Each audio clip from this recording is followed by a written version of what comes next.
Doctor Shafiqur Rahman বলেন, ৩৬ জুলাইয়ের ঘটনার পরই যাদের কারণে আজকের এই নতুন বাংলাদেশ, তাদের প্রতি জাতির দায়িত্বশীল হিসেবে আমাদের কৃতজ্ঞতা প্রকাশ করছি। আমরা ঘোষণা দিয়েছিলাম যে সকল শহীদ পরিবারের আমরা সদস্য। কথাটা বলা সহজ, কিন্তু হৃদয়ের মানচিত্রে ধারণ করা সহজ নয়। ৩৬ জুলাইয়ের ঘটনার পরপরই আমরা চেষ্টা করেছি যাদের কারণে আজকের নতুন বাংলাদেশ, তাদের প্রতি জাতির দায়িত্বশীল অংশ হিসাবে আমাদের কৃতজ্ঞতা প্রকাশ করতে।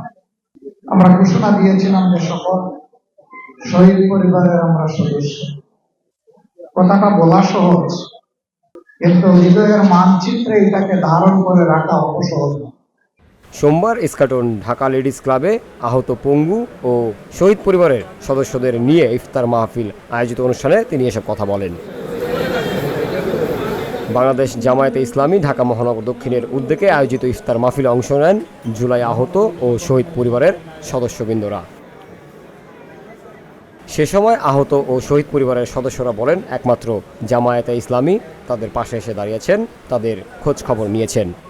জুলাইতে যখন স্বৈরাচারের পতনের জন্য আমরা যখন রাস্তায় নামি, রাজপথে নামি ঐক্যবদ্ধভাবে স্বৈরাচার পতনের জন্য, আমরা সেই চেষ্টা আমাদের সফল হয়েছে ইনশাআল্লাহ।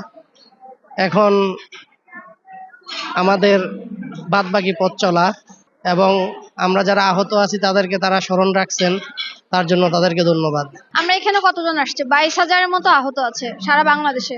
তো যদি সবাই প্রত্যেক জেলা পর্যায়ে যদি এটা করা হয়, এক একটা বিশেষ করে জামাত ইসলামের উদ্যোগে, তাহলে সেটা সবার জন্যই ভালো হয়। কিন্তু সবাই সবার রাজনৈতিক চিন্তাধারা নিয়ে ব্যস্ত, দল গুছাইতে ব্যস্ত। কিন্তু আমরা যে আমাদের রক্তের উপরে যে বর্তমান দেশটা দাঁড়িয়ে আছে, 18 কোটি মানুষকে যে আমরা মুক্ত করেছি, সেটা কোনো দল আমাদেরকে অ্যাপ্রিসিয়েট করে না। জামাত আমাদেরকে পূর্ণাঙ্গ মর্যাদা দিতে আছে, যেটা অন্যান্য দল দিতেছে না। ছাত্ররা কি কমো দুঃখের কথা, আমাদের ছাত্ররাই আমাদেরকে দেখতে পারে না। সত্য কথা যেটা, এই যে গণ অধিকারে যে ইয়াটা হইলো, নাগরিক কমিটির একটা দল হইলো, অথচ ইনভাইট পাই নাই।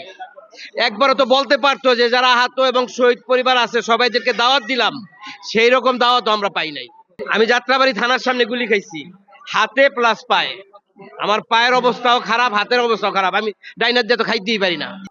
বাংলাদেশের ঢাকার ভিতরে বিভিন্ন কোনা কোনা থেকে আমাদেরকে বিসিরে আনছে, আইনা সংগঠিত করে আমাদেরকে যেভাবে খোঁজ খবর নিচ্ছে, আসলে তাদের কাছে আমরা কৃতজ্ঞ। আমি সাধারণত একজন ড্রাইভার, আমি তো কোনো দল করি নাই, আমি কোনো দলের জন্য যে আন্দোলন করি নাই, আমি দেশ রক্ষার জন্য আন্দোলন করছি। আমরা যেই কারণে আন্দোলন করছি আমরা তাই সফল হইতে পারছি। কিন্তু জামাতে ইসলাম আমাদেরকে খুব হেল্প করছে, খুব আমাদের পাশে দাঁড়াইছে। এমনকি আমাদের বাসায় যেয়ে আমাদেরকে খোঁজ খবর নিছে। জামিল হোসেন জিতু, বিউডি বাংলা, ঢাকা।